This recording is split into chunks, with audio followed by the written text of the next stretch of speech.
तुमको लास्ट में एक एग्जांपल लिखवाया था मालूम है? वो कहाँ है? सिमिलर। हाँ, जिसमें ट्रायंगल सिमिलर थे। हाँ, तो उसमें अब एक ये लिखो इसके अंदर में कि टी और जेड है ना, तो ट्रायंगल टी आर पी। अब ये साइन है सिमिलरिटी का, बस इतना ही आएगा। So this is similar to. अब अगेन यहाँ नाम लिखेंगे तो वो कैसा होना चाहिए? करस्पॉन्डिंग वाला। तो पी के लिए यहाँ पे जेड है, आर के लिए एस है और पी के लिए टी है। तो ये सिंबल है सिमिलरिटी का। चल दो लिखो। कौन सी वाली? कौन सा बटन है उसका? बस ये हो गया। तो अब मुझे बताओ, दो चीजें सिमिलर है, क्या मतलब हुआ इसका? नहीं, सिर्फ ये जरूरी नहीं है। दागड़ बिल्ले। सबसे पहले करस्पॉन्डिंग एंगल चेक करना, फिर करस्पॉन्डिंग साइड का रेशियो चेक करना। ऐसा हो सकता है कि करस्पॉन्डिंग साइड का रेशियो सेम आए पर एंगल सेम ना आए। दोनों ही कंडीशन इंपॉर्टेंट है। बात समझ में आई? क्योंकि एंगल चेक करना जल्दी होता, दिख जाता फटाफट से। सही बात है, तो पहले एंगल ही देखना। जैसे इधर देखो, रोम्बस है और स्क्वायर है। ए थॉट डू थॉट एक्सपेरिमेंट। एक रोम्बस है, उसकी सब साइड इक्वली होती है, मान लो कि 4 है। एक स्क्वायर है, सब साइड इक्वल है, मान लो कि 8 है। तो 4/8 कितना रेशियो आएगा? हर बार 1/2 आएगा। रेशियो सेम आया, पर क्या रोम्बस और स्क्वायर के एंगल सेम होते हैं? नहीं होते। स्क्वायर में सब 90 होता है, 90 नहीं है। तो both the condition are necessary. Angle same हुआ और वो सेम नहीं हुआ, क्या बोलते हैं? रेशियो, वो भी नहीं है। रेशियो सेम हुआ, एंगल सेम नहीं हुआ, तो भी नहीं। दोनों ही कंडीशन जरूरी है। एंगल भी सेम, रेशियो भी इक्वल, करस्पॉन्डिंग रेशियो, तो क्या बोलेंगे? सिमिलर। एक और एग्जांपल लिखवा था, आपको बेटर समझ में आएगा उससे। देखो, सो इसमें एक और एग्जांपल लिखो।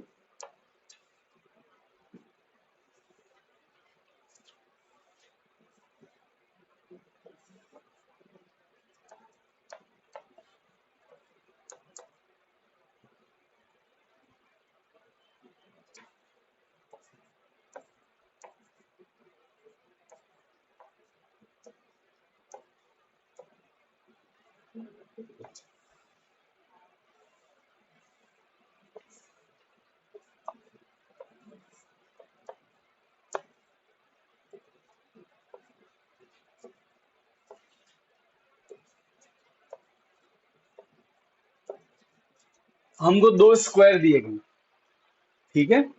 अब वो सिमिलर है कि नहीं चेक करना है। पहले क्या चेक करना है? सारे एंगल। तो पहले एंगल ए और पी बराबर है, इसको स्टार्ट कर लेते। एंगल ए और एंगल पी बराबर 90। सारे एंगल, बी 90 है तो वहां पे क्यू 90 है, ठीक है। एंगल सी है तो वहां पे एंगल आर है।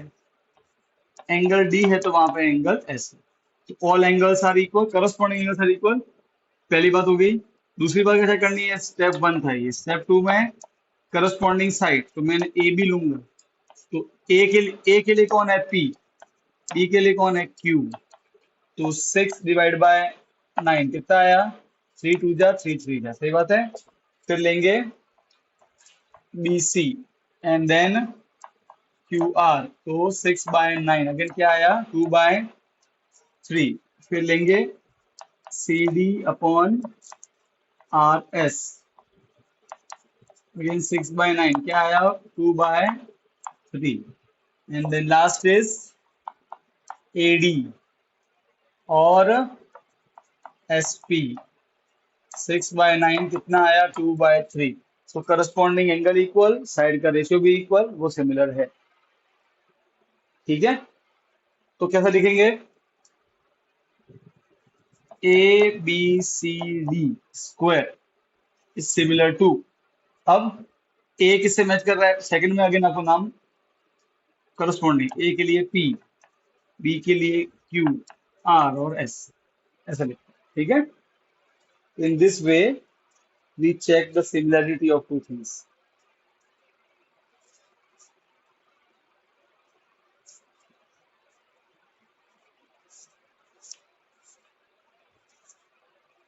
अच्छा, अब इसके बाद में क्या बचे?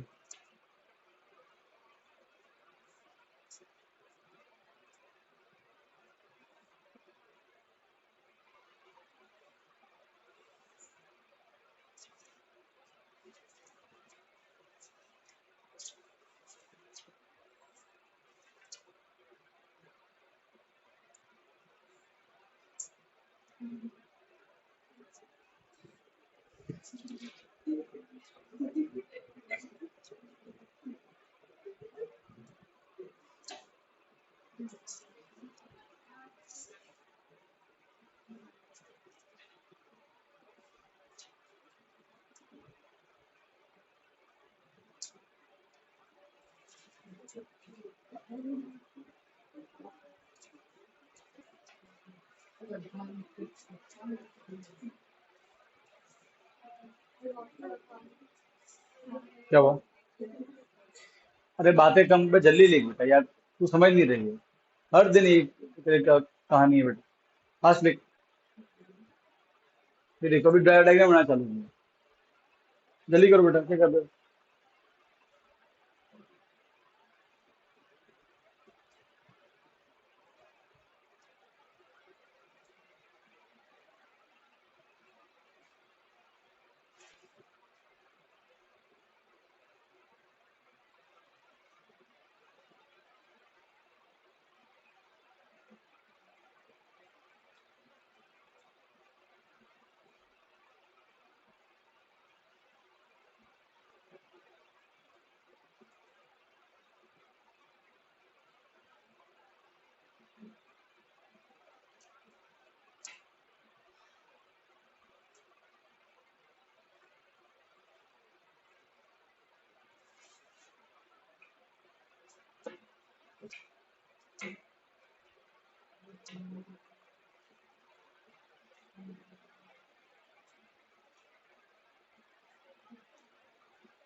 प्यास लगी है नोटबुक पे।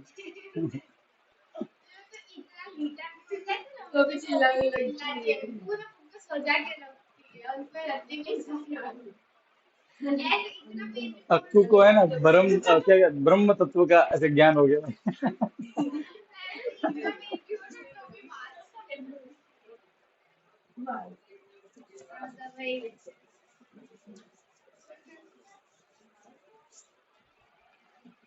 अच्छा, देखो अबे ना कुछ एग्जाम्पल ले रहे हैं और उसको समझ आ रहा है। दो सर्कल है, बड़ा हम सिमिलरिटी किसी की भी चेक कर सकते हैं, ठीक है? वो भी रेक्टेंगल हो, स्क्वायर हो, सर्कल हो, कोई भी शेप। अच्छा, क्या एक ट्रायंगल और एक कोऑर्डिनेटर कभी सिमिलर हो सकते हैं? नहीं, वो तीन एंगल चार एंगल वो तो होंगे ही नहीं कभी। अच्छा ठीक है, वो तो सही बात है। अब सर्कल में आते हैं। क्या दो सर्कल एनी रेडियस क्या वो सिमिलर होंगे? तो देखो अभी सर्कल में पहले तो एंगल देखना है और फिर देखना है साइड का रेशियो। एंगल 360, कोई भी सर्कल हो, सर्कल मतलब 360 हो गया, तो एंगल सेम ही हो सर्कल में। ठीक है। अब आते हैं रेडियस पे, साइड में यहाँ पर रेडियस हो जाएगा। अब देखो बेटा, इसकी रेडियस ये है मान लो कि 2, और इसकी रेडियस मान लो कि है सपोज करो 6 है। तो बेटा सभी रेडियस तो इतनी सही सेम होती है ना, इसमें क्या क्या तकलीफ है? हाँ के ना? भाई ये रेडियस मान लो कि R1 है, ये मान लो कि R2 है तो सेम ही ना। तो एक ही सर्कल की सभी सेम होती है। सिमिलरली इसकी मान लो कि ये R3 है और ये R4 सब सेम होती है, तो अगर आप R1 का रेशियो लोगे R3 से तो भी क्या आंसर आएगा? 1/3। फिर अगर इसका दूसरा ये आर रेशियो हर बार सेम ही आने वाला है, सही बात है। अरे हाँ क्या ना? करेक्ट है। इसका मतलब क्या हुआ? कोई भी दो सर्कल है वो सिमिलर है आपस में। सही बात है। सही बात है ना? क्योंकि एक का रेडियस दूसरे का रेडियस वो, इसका मान लो कि 8, उसका मान लो कि 7, तो 8/7 यहाँ आंसर आएगा। सही बात है। और सर्कल है तो एंगल 360 तो है ही है। So all circles are similar to each other, not congruent. हाँ, कॉन्ग्रुएंट नहीं, एक छोटा एक बड़ा। कॉन्ग्रुएंट मतलब सब कुछ से, और सिमिलर मतलब सिर्फ size, size can be different. तो सिमिलर होते सब। All circles are not congruent but similar. Mind में क्या रखना, कॉन्ग्रुएंट मतलब एकदम सेम, डिट्टो सेम, हम शक्ल तो नहीं है। सही है ना, फिर उसमें क्या होता है, एंगल भी इक्वल, साइड भी इक्वल, वहां रेशियो नहीं होता, यहाँ रेशियो होता है। अच्छा, इसी थॉट को लगाओ दो इक्विलेटरल ट्रायंगल पे। एक ट्रायंगल लिया इक्विलेटरल, छोटा, एक लिया बड़ा। अब ट्रायंगल दोनों इक्विलेटरल है तो क्या होगा, एंगल सब 60 होने वाले हैं। तो हो गया। अब क्योंकि इक्विलेटरल, तो मान लो किसी साइड वन, सपोज थ्री है, थ्री और थ्री, इसकी सब फाइव, फाइव मान लो, तो क्या रेशियो आएगा हर बार, 3/5, 3/5, 3/5। तो सारे इक्विलेटरल ट्रायंगल आपस में सिमिलर होते हैं, कॉन्ग्रुएंट नहीं होते, हाँ? एक बड़ा ही छोटा है। समझ गए? सारे स्क्वायर, व्हाट डू यू से, सभी स्क्वायर में एंगल सेम होने वाला है, 90 90 90, और फिर एक में साइड 5 और एक में साइड 7, तो 5/7, 5/7, राइट? तो all square are congruent, similar to each other, not congruent, congruent जरूरी नहीं है। What about rhombus? रोम्बस में क्या रहता है, देखो साइड तो सेम आएगी, मान लो कि एक की 8 और एक की 5, तो 8/5, पर व्हाट अबाउट एंगल? रोम्बस में एंगल सेम होना जरूरी नहीं है, क्योंकि कोई रोम्बस पतला हो सकता है लाइक दिस, कोई रोम्बस थोड़ा सा चौड़ा हो सकता है लाइक दिस। समझे? तो रोम्बस आपस में सिमिलर है कि नहीं, ये जरूरी नहीं है, हो भी सकते हैं, नहीं भी हो सकते। समझ गए कि नहीं समझे? समझे? क्लियर है? एकदम क्लियर की बात? ठीक है, ओके। अब मैं आपको एक फिगर दे रहा हूँ और आपको ये बताना है कि वो सिमिलर है कि नहीं, है ना? देखो, अब ये चीज समझ में आएगी ना, तो इसका मतलब ये आपको एकदम समझ में आ गया।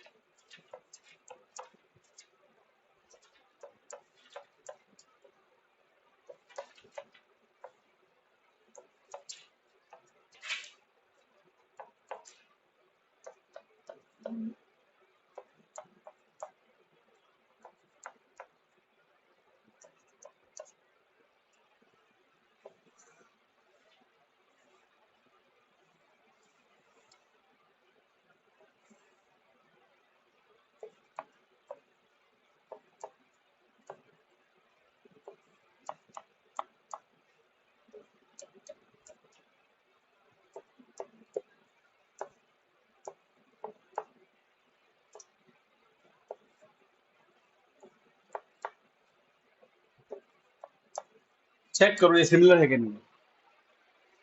पहला स्टेप एंगल, फिर करस्पॉन्डिंग पार्ट ढूंढ लेना। देखो, अगर एंगल इक्वल नहीं तो सिमिलर है ही नहीं, फिर बात नहीं खत्म, ठीक है ना? पहले एंगल चेक करो करस्पॉन्डिंग। कर इक्वल नहीं होगी ना, बस करस्पॉन्डिंग साइड ढूंढनी पड़ेगी। पहले एंगल चेक कर लो,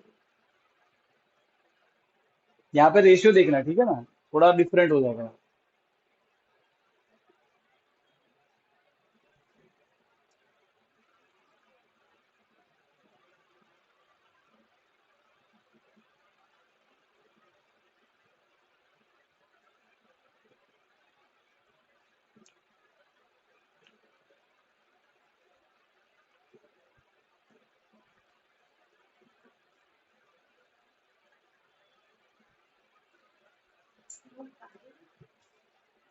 कौन?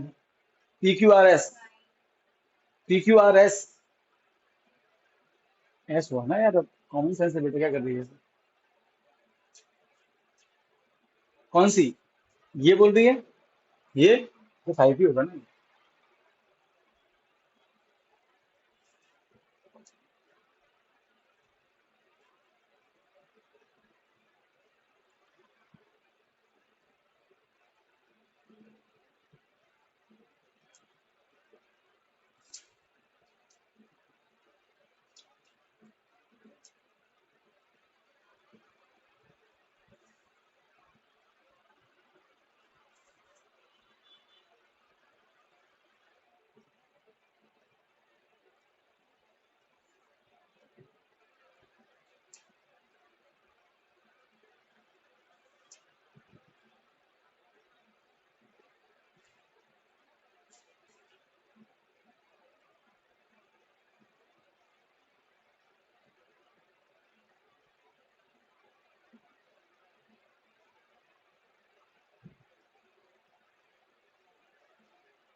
क्या है आंसर?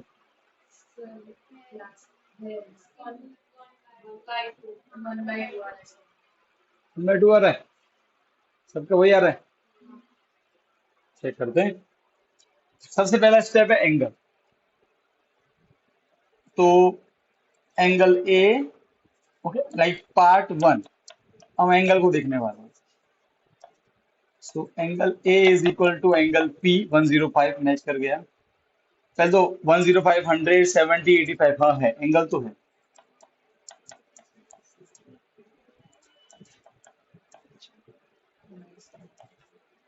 और angle D is equal to angle S. All angles are corresponding, angles are equal हो गया। अब पार्ट 2 में क्या चेक करना है? Sides ratio, okay. हाँ कोई बात नहीं। देखो पहले लेंगे ए बी, तो ए बी, ए के लिए पी, बी के लिए क्यू। तो ए बी कितना है 1.5, पी क्यू कितना है 3, पॉइंट ऊपर जीरो आएगा, नीचे 15/30 हो जाएगा। 15 बन जा 15 टू जा 1/2 आ गया, ठीक है।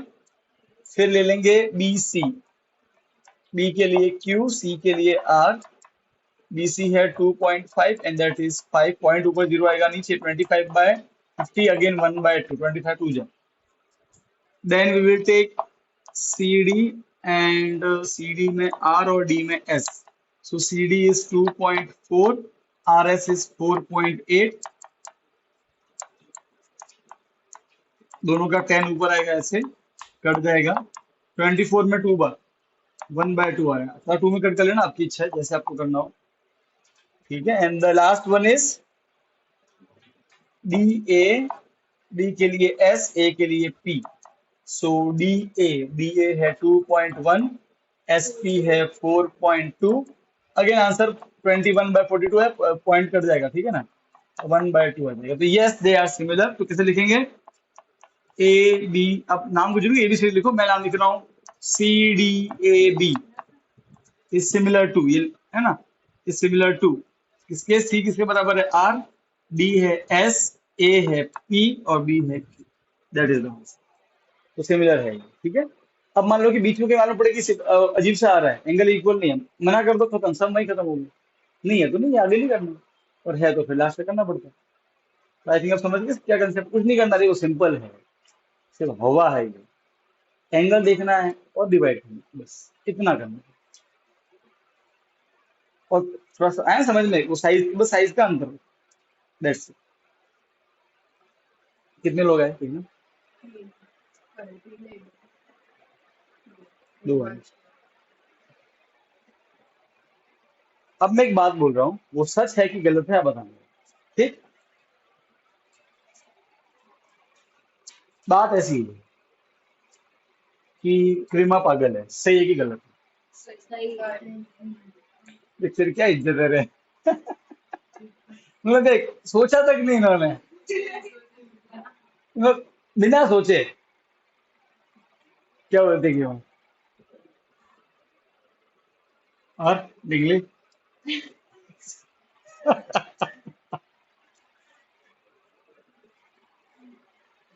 ओके सुनो, जो चीज कॉन्ग्रुएंट होगी वो सिमिलर भी होगी। जरा विचार करना, जो चीज कॉन्ग्रुएंट होगी वो सिमिलर भी होगी। वर्ड से नहीं बोलना आंसर, थोड़ा सोचो। अब देखो कैसे होगी, समझ, एक मिनट देखो, थॉट सोचो। दो ट्रायंगल है, सब ए, दो ट्रायंगल, दोनों कॉन्ग्रुएंट है, मतलब एंगल तो मैच ही करने वाले, एंगल तो मैच ही करेंगे, कॉन्ग्रुएंट है। अब क्योंकि सिमिलर कॉन्ग्रुएंट है तो साइड भी इक्वल, साइड तो इक्वल होगी, तो 3 और 3, 5 और 5, तो 3 divide by 3 1, 5 divide by 5 1, 4 divide by 4 1, ratio 1 आया ना। मैंने कहा रेशियो 1 नहीं होगा, मैंने कहा रेशियो इक्वल आना चाहिए, 1 आया तो क्या इक्वल नहीं है क्या? यही तो लड़ रहे हो कि हर बार 1/2 3/2 ऐसे ही आएगा। 1 भी तो आ सकता है ना। All congruent things are similar, समझ गए? आया समझ में? उल्टा समझो, क्या सभी सिमिलर कॉन्ग्रुएंट होंगे? तो वो तो ऑब्वियसली नहीं होंगे। अब ये देख लो, सिमिलर है, कहाँ कॉन्ग्रुएंट है? क्योंकि क्यों? क्योंकि इसका मीनिंग क्या है कॉन्ग्रुएंसी का? सब कुछ सेम, डिट्टो सेम। तो आप अपने माइंड में मीनिंग रखो, आपको ऑटोमेटिक समझ में आएगा, आपको कोई पूछने की जरूरत भी नहीं है। समझे? सो एक इट्स लाइक दैट कि all congruent objects are similar but all similar objects are not necessarily congruent। हो भी सकते हैं, ना भी हो सकते, डिपेंड्स। समझ गए? है ना? ठीक। देख कितने हैं इसमें, फिर मैं चालू करता हूँ। तो आई ठीक। होमवर्क सबने किया था बेटा? कोई है महाशय जिसने होमवर्क नहीं किया? अरे क्या है यार।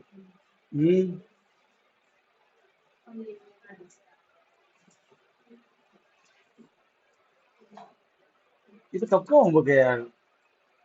तो होमवर्क भी तो 3 दिन पहले 4 दिन पहले आ जाते हैं। हाँ,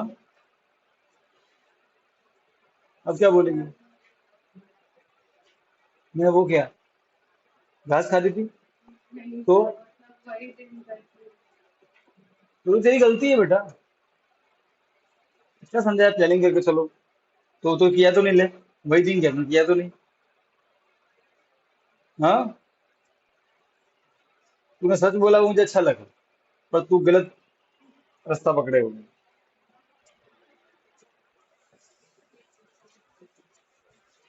ध्यान रखो यार, ऐसा मत करो।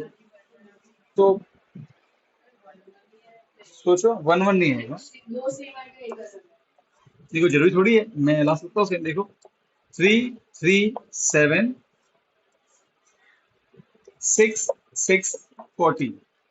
देखो रेशियो कैसे आ रहा है, 3/6, 1/2, 3/6, 1/2, 7/14, 1/2। तो रेशियो एंगल आइसो आइसोस्केल, देखो ऐसा, इसमें क्या दो एंगल इक्वल होते हैं, तो मान लो कि ये 40 तो ये भी 40 होगा, तो ये कितना हो जाएगा 100। पर इसका गारंटी ये 40 ही हो, इट कैन बी 50-50 ऑल्सो। अरे हाँ के ना, ये भी आइसोसेलेस एंगल है, तो यहाँ एंगल की गारंटी नहीं है, कभी कभी साइड की गारंटी भी नहीं होगी। समझे ना, कभी कभार ही होगा, हर बार नहीं होगा ऐसा। ठीक है। अच्छा, एक एक बार सुनना, जब रेशियो सेम होता है उसे अपन बोलेंगे अब से प्रोपोर्शनल। क्या बोलेंगे? रेशियो सेम मतलब प्रोपोर्शनल। ठीक है। तो दो कंडीशन है सिमिलरिटी की, पहला all the angles are equal and corresponding sides are proportional और देयर रेशियो आर इक्वल। एक ही बात, या तो बोलेंगे देयर रेशियो आर इक्वल या बोलेंगे करस्पॉन्डिंग साइड आर प्रोपोर्शनल। ठीक है। अब फोर्थ पढ़ो, two polygon with same number of side. ठीक है, हाँ सिमिलर, वो सिमिलर है if their corresponding angle are equal, angle तो इक्वल होने चाहिए, and corresponding side are equal, no proportional. ठीक है, समझे? क्लियर है एकदम?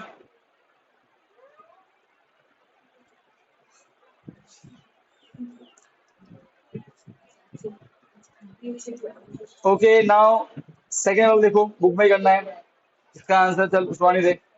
Give two different examples of pair of similar figure. दो एग्जांपल दे जिसमें फिगर सिमिलर है।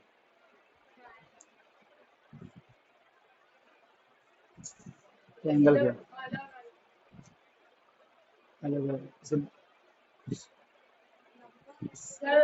दो दो सिमिलर, दो एग्जांपल देने हैं, जैसे कि मैं एक में देता हूँ। First example, all equilateral triangle are similar, ये मेरा पहला एग्जांपल है। तो तुम्हारा का और एग्जांपल क्या होगा? Circle, square. ठीक है, रेगुलर पेंटागन, रेगुलर हेक्सागन, है ना? तो सब रेगुलर मतलब सारा सारा एंगल इक्वल और सब साइड भी इक्वल। ठीक है कि नहीं है? नहीं नहीं सब सिर्फ रेगुलर नहीं हो सकता ना, जरूरी थोड़ी है। ट्रेपीजियम का रेगुलर है, रेक्टेंगल का रेगुलर है, पैरेललोग्राम का रेगुलर है। पेंटागन को जो रेगुलर भी हो, ऐसा जरूरी नहीं है रेगुलर ही हो, वो अलग अलग साइड का भी हो सकता है। क्वेश्चन नंबर थर्ड देखो, क्या ये सिमिलर है कि नहीं, और है तो क्यों, और नहीं है तो क्यों? नहीं है, नहीं। भाई साइड का रेशियो सेम आ रहा है 1.5 डिवाइड बाई 3। रेशियो 1/2 के पास एंगल सेम नहीं है ना, एंगल एक में 90 है दूसरे में 90 नहीं है। So that's why they are not similar. Clear? पक्का कि नहीं पक्का? नहीं नहीं, एक्सरसाइज खत्म हुई है। तीन, इसमें तीन एक्सरसाइज है, 6.2 और फिर 6.3 है। यहाँ तो कोई तकलीफ है तो बोलो। अब आप मेरी बात ध्यान सुनिए, चल रहा है ना ये? अब देखो, इस चैप्टर में से एग्जाम में एक थ्योरम तो बेसिक हो या स्टैंडर्ड हो आती है, 4 मार्क की पक्का, सेक्शन बी में, थ्योरम का डेरिवेशन। ठीक है, तो थ्योरम में आपको अभी ड्राइव नहीं कराऊंगा, पहले अपन चैप्टर फोकस करेंगे, अभी सिर्फ थ्योरम का मीनिंग समझेंगे। फिर क्या करेंगे, थ्योरम को पूरा समझेंगे, पूरा प्रूफ में लिखवाऊंगा, आपको लिखना भी है। फिर वो इस लाइक रूट 3 का प्रूफ था ना, उसका मैं टेस्ट भी रखा था, कब था? कल फ्राइडे, कल कल परसों हो गया फ्राइडे, रूट 7। अरे भाई एक ही है यार, सब भाई बहन ही है, किसी एक का याद किलो में चिपका देना। क्या बोलते हैं कि नहीं, है ना? अरे ओ, इतनी बड़ी बात बोली भी, हमको तो मालूम ही नहीं था। इसको लगाएंगे, सुन लो। हाँ ठीक है, तो अब अपन देखो, आपको सबसे पहले मैं आपको थ्योरम समझाऊंगा, अच्छे समझेंगे, आपको सब कुछ समझ में आएगा। फिर अब कुछ नहीं करना है, उसको रूट 3 की तरह याद कर लेंगे। दो थ्योरम है, दो में से एक, इस हमारे 10th की बुक में 4 थ्योरम दी गई है हमको, दो चैप्टर 10 में है, दो चैप्टर दो यहाँ पे है। ठीक है, बस, और वो आता ही आता। और इसमें तो बेनिफिट देखो, चैप्टर 10 की थ्योरम है ना, वो 3 मार्क के क्वेश्चन में आती है, और चैप्टर 6 की थ्योरम आती है 4 मार्क क्वेश्चन में। अब एनी का ऑप्शन है, अब आप समझो आपका कितने ऑप्शन है, मतलब कोई अगर अगर देखो, मैं एग्जांपल देता हूँ, जैसे सपोज करो कि एक क्वेश्चन आया आपके एग्जाम में अबाउट सब्स्टिट्यूशन, तो वहां पे चांस है गलती होने के, प्लस का माइनस, अटेम्प्ट थ्योरम ना, क्या तकलीफ है? 2 स्टेप ही लिखने पड़ेंगे कि वो तो रटा रटा है ना, उगलना ही है बरोबर, ना प्लस का मिस्टेक ना माइनस का मिस्टेक। मतलब देखो, मैं तो जब हम थ्योरम चेक करते हैं ना एग्जाम में, तो कैसे होता है, क्योंकि लोचा हम स्टेप देखना है कि हाँ ये स्टेप है। वरना क्या होता है सब्स्टिट्यूशन में, पहले आंसर देखेंगे, लास्ट पर मैच नहीं किया तो बीच में देखेंगे कहाँ कहाँ तक सही है। तो यही तो होता है ना भाई, आंसर नहीं आया मतलब क्या, गलती की, सीधी सी बात है। थ्योरम में क्या क्या आंसर चेक करेगा? वो तो, अब ये रूट 3 रेशनल तो वो लास्ट में वही लिखा होगा, उसमें तो क्या लिखेगा कोई? तो ये बस वो ऐसे, तो इसमें चांस ऐसा है, तो आपको प्रॉपरली चूज करना ऑप्शन में से। ठीक है, तो वो करेंगे समय आने पे। अब अपन दो थ्योरम पढ़ेंगे। जो थ्योरम नंबर 1 है उसका नाम है बेसिक प्रोपोर्शनैलिटी थ्योरम, या फिर थेल्स थ्योरम। अब इसका मीनिंग क्या है वो समझा रहा हूँ। ठीक है, दोनों एक ही नाम, सेम नाम है, एक ही थ्योरम का। पहले मीनिंग समझ लो, और उसके बाद में अपन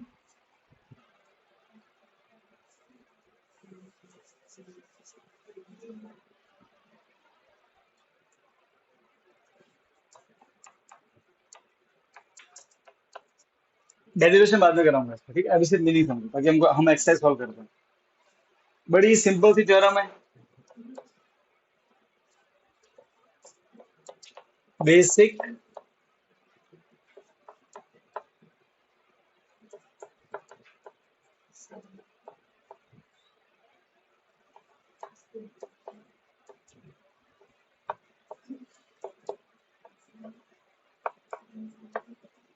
शॉर्ट में बोलते हैं बीपीटी थ्योरम। आपको हमेशा ऐसे लिखना है, बीपीटी बाय बीपीटी। ठीक है, अब ये थ्योरम का मीनिंग क्या है वो समझ लेते हैं। ऑब्वियसली थियल्स नाम का कोई इंसान था जिसने ये ऑब्जर्व किया और फिर हमको बताया। ठीक है, हाँ, प्रोपोर्शनलिटी नाम का कोई इंसान नहीं था।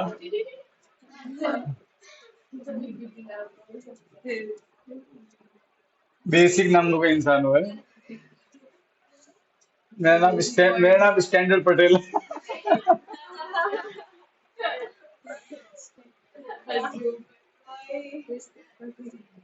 मेरा नाम बेसिक भदौरिया।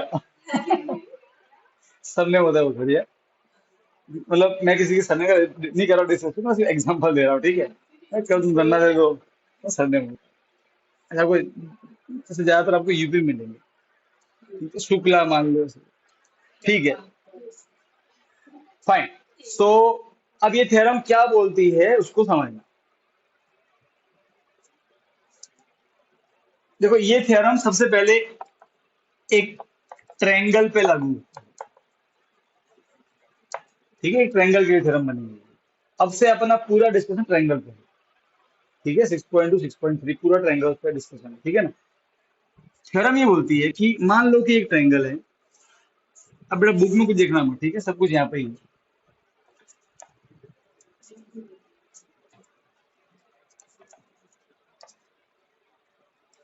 ओके, अब हमने क्या किया, एक सिंगल ट्रायंगल है हमारे पास में।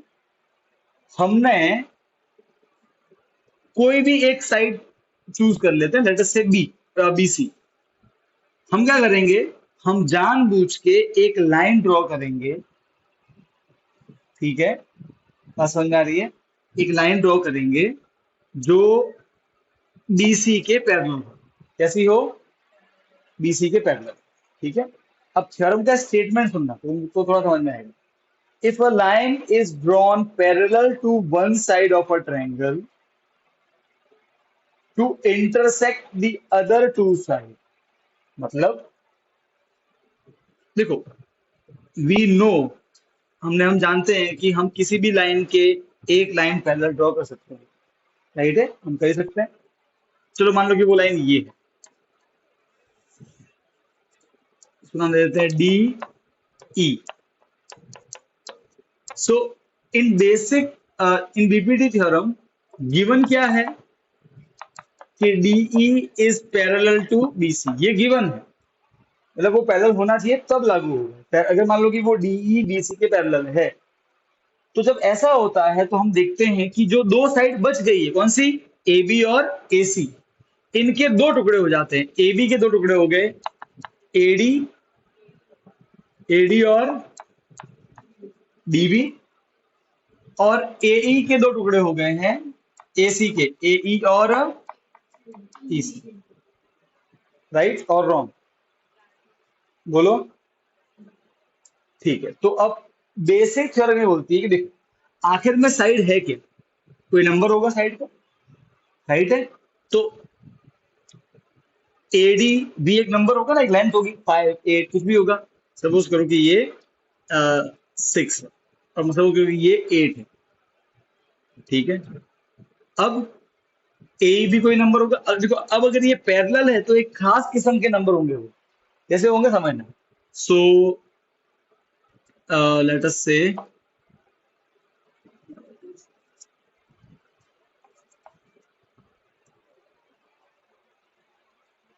नहीं, ठीक है, कुछ नंबर। अब अगर ये लाइन पैरेलल है तो ए बी के दो टुकड़े हुए, एक एडी और डीबी, और इसके दो टुकड़े हुए एई और ईसी। वो टुकड़े ऐसे ही होंगे कि अगर आप उनको डिवाइड डिवाइड करोगे, तो मतलब एडी को डिवाइड करना है डीबी से, ओके। इसके टुकड़े डिवाइड करो, तो 6/8, आंसर आएगा 2 3 जा 2 4 जा, राइट है। और सिमिलरली इसके टुकड़े डिवाइड करो, तो वो आएगा 21/28, 7 3 जा 7 4 जा। टुकड़ों को डिवाइड करने पे आंसर सेम आता है। ये थ्योरम बोलती है ये टुकड़े ऐसे ही होंगे। अगर ये पैरेलल नहीं हुआ तब ऐसा नहीं होगा। मान लो कि ये ट्रायंगल है और ये लाइन पैरेलल नहीं है, तब भी तो टुकड़े होते हैं। पर तब इसको इसको डिवाइड करने पे, मान लो कि 2/3 आंसर आया, तो इसको 2/3 आंसर नहीं आएगा, तब कोई और आंसर आएगा, 4/7 या कुछ भी, वो नंबर ऐसे ही होंगे। बात समझ में आ रही है? अगर लाइन पैरेलल है तो so in a triangle the line parallel to third side divide the two remaining side in same ratio। समझ गए? तो जो लाइन पैरेलल है वो, जो दो लाइन बच गई है उनका जो टुकड़े हैं उनका रेशियो होगा वो सेम है। ऐसा तुम कोई भी टेन उठा के देख लो, वो हर बार आएगा। तुम if you want to confirm आप चाहे तो ड्रॉ करके चेक कर सकते हो। देखो समझा देंगे, देख लीजिए। देखो हमने एक लाइन ड्रॉ की पैरेलल, हम वो ड्रॉ कर सकते हैं। अच्छा, ऐसा करने से क्या हुआ, ए बी के दो टुकड़े हुए, एक ये और एक ये। मान लो कि ये 6 है और ये 8 है, ठीक है। तो डिवाइड करने पे कितना आंसर आया, 3/4। अच्छा, ये पैरेलल है इसलिए ऐसा हो रहा है, हर बार नहीं होगा ऐसा। समझो कि पैरेलल ना हो तो फिर इसका आंसर जो आएगा वो इससे मैच नहीं करेगा। अगर पैरेलल होगा तो इसका आंसर क्या आ रहा है डिवाइड करने पे, रेशियो क्या आ रहा है, 3/4। तो इसके भी ये नंबर ऐसे ही ऑटोमेटिक एडजस्ट हो जाएंगे कि इन दोनों को डिवाइड करने पे क्या आंसर आएगा, 3/4 ही है। समझ रहे हो मैं क्या बोल रहा हूँ, क्या नहीं समझ रहे हो? अपने आप वो ऑटोमेटिक एडजस्ट हो जाएगा, और इसको हम प्रूव भी करेंगे ऐसा होता है। So if we have a line parallel to the third side of a triangle, तो जो दो टुकड़े बचे, इसके दो टुकड़े इनका डिवाइड करो, इसके टुकड़े इनको डिवाइड करो, डिवाइड करने पे आंसर सेम। क्लियर, ठीक है। देखो मान लो कि ऐसा है,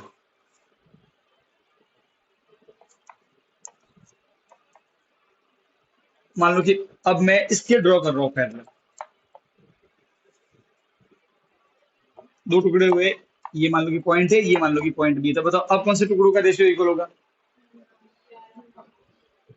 देखो मैं करता हूँ, पी ए और ए आर, और यहाँ पे कौन सा टुकड़ा लूंगा, बी आर मत लेना, हाँ पी, ये तो इसका ये वाला ऊपर लिखना, समझे, करस्पॉन्डिंग। अरे हाँ क्या ना, हाँ तो ऊपर ये लिखना क्यू बी और बी आर, ये इक्वल। बात समझ में आई। एडी ऊपर लिखा है तो फिर ए ही ऊपर लिखना, ये वाले ऐसे ऐसे वाले। ऐसे नहीं कि आपने यहाँ पे ई सी ऊपर लिख दिया फिर बड़ा लोचा हो जाएगा, फिर 4/3 हो जाएगा, समझे ना। तो करस्पॉन्डिंग ऊपर लिखना, ये लिखा है पहले तो ये ऊपर लिखना उस वाले में, फिर ये नीचे लिखा है इतना इतना, तो ये किससे मैच कर रहा है, स्ट्रेट इससे, तो फिर ये नीचे लिखना। हाँ अगर तुम ये ऊपर लिखोगे, अगर तुम ऐसे लिखो कि डीबी और एडी, तो डीबी के सामने कौन है, ईसी, फिर वो ऊपर लिखना ए ई से। बात समझ में आई, ठीक है। ऐसे नहीं करना कि सर ये एडी है, ये डीबी है और इसमें ईसी है, इसमें एई है, क्या फर्क पड़ता है,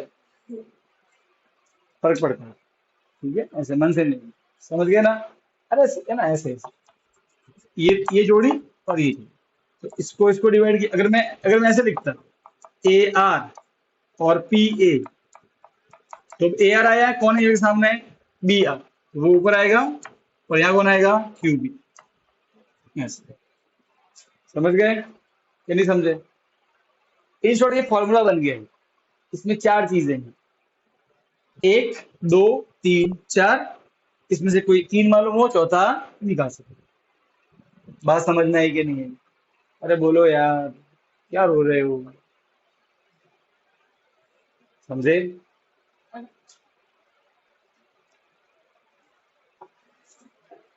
हुआ नहीं, क्या सर है आप यार, क्या पढ़ाते हो सर आप, टैग वैग तो लाते नहीं हो मेरे लिए, मुझे को मजा आता है टैग के बिना यार। क्या बोलती है आपको,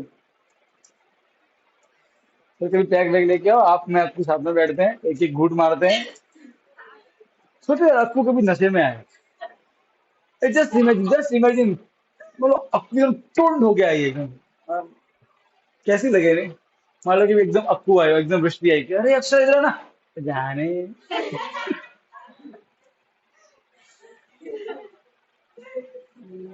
अक्कू एकदम मौज मस्ती में एकदम, है क्या बोलती जाना, है भैया। सोचो हिया कभी ऐसे नशे में आए, हम लोग एकदम मस्त हो गया है, तो जैसे पूरे से करेगी मेरे कान। मजाक कर रहा, बिल्कुल। ए, इसलिए भी ऐसा ही है। अच्छे है, अच्छे लगते। अरे क्या शर्माती है रे यार। है वो अपन, कोई गंदा नहीं है, सिर्फ मजाक कर रहा हूँ, मैं मजाक करूँ बोल रहा हूँ कभी भी सब। ओए तुम सब सब बहुत सुंदर हो, ठीक है, चिंता मत करो। मैं सिर्फ बता रहा हूँ, ऐसे मजाक कर रहा हूँ। डोंट थिंक कि और मेरे कौन ऐसे है, मम्मी अब तो मेरी फर्जी करवाओ। अरे यार, क्या है तुम भी ना यार। इंसान को खुद से प्यार नहीं तो किससे प्यार होगा यार। एक ही तो है जो तुम्हारा है। ये चमड़ा, ये इसमें भी सर ने बोला मेरा सिर्फ गला है, कान मीना नहीं है। बाल भी मेरे नहीं है तो उड़ा दो। कल से फिर रिश्ती नहीं, टकली रिश्ती। फिर दूर से धूप में आ रही होगी, तो तेल लगा के तो ताक चमकेगी।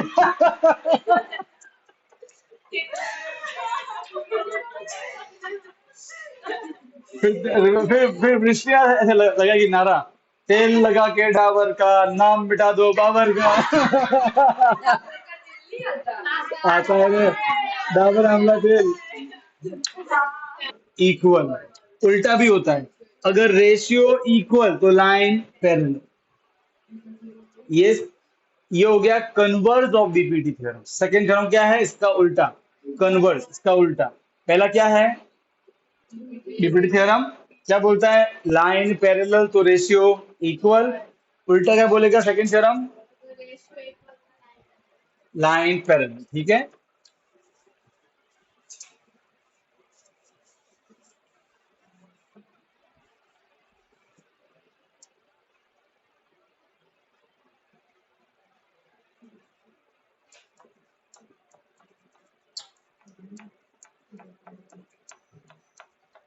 कन्वर्स ऑफ, यहाँ पे कन्वर्स ऑफ थेल्स थ्योरम, ठीक है। अरे हाँ क्या ना। सो ये क्या बोलता है बेटा, ये ऐसा बोलता है कि मान लो कि एक ट्रायंगल है हमारे पास में, पी क्यू आर, ठीक है।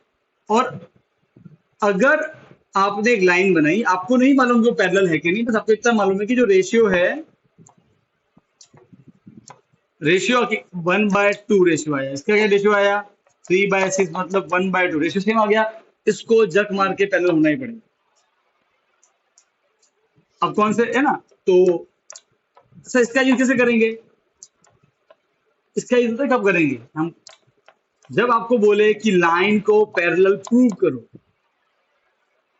तो आपको मालूम है कि रेशियो इक्वल प्रूव कर दो। अगर रेशियो इक्वल है तो लाइन क्या बन जाएगी, ऑटोमेटिक पैरेलल। समझ गए, ठीक है। तो ये हो गया कन्वर्ज ऑफ डीबीटी थ्योरम। दोनों क्लियर है। अब मैं आपको एक क्वेश्चन करवाता हूँ, उससे आपको पूरा आइडिया है मैं कहना चाहता हूँ। 6.2 क्वेश्चन नंबर 1 देखो, फर्स्ट का सेकंड वाला क्वेश्चन देखो।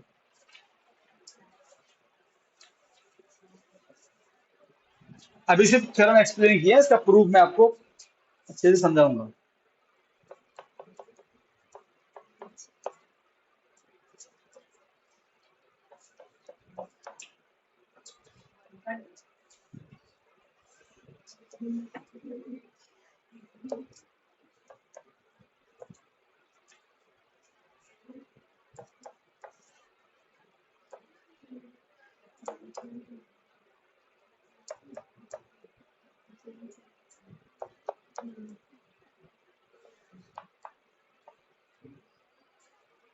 क्वेश्चन पढ़ो बेटा, क्या लिखा है।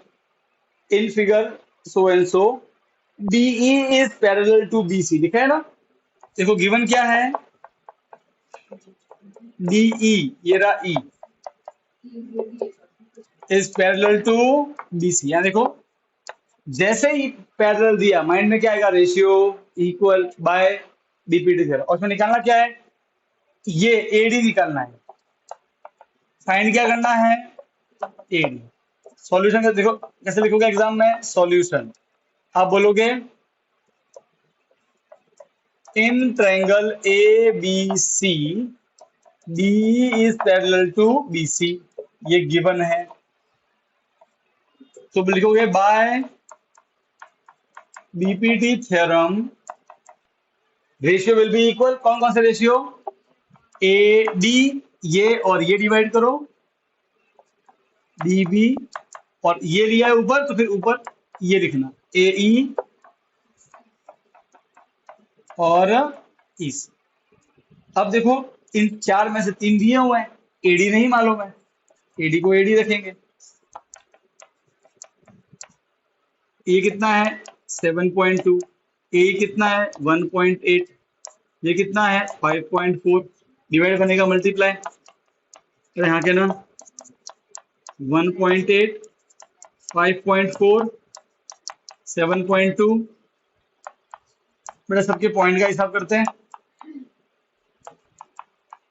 पॉइंट ऊपर जीरो आएगा, नीचे पॉइंट, नीचे जीरो जाएगा, ऊपर यहाँ भी पॉइंट ऊपर जीरो आएगा, नीचे।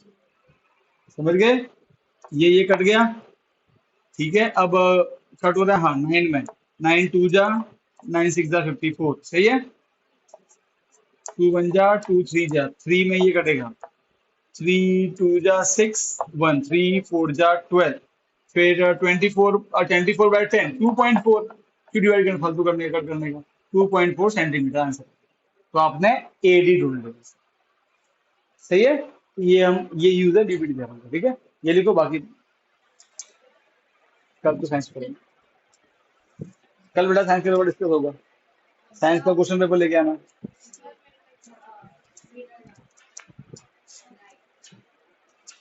पूछो, जाना बेटा, पॉज कर ले इसको, सेव करना।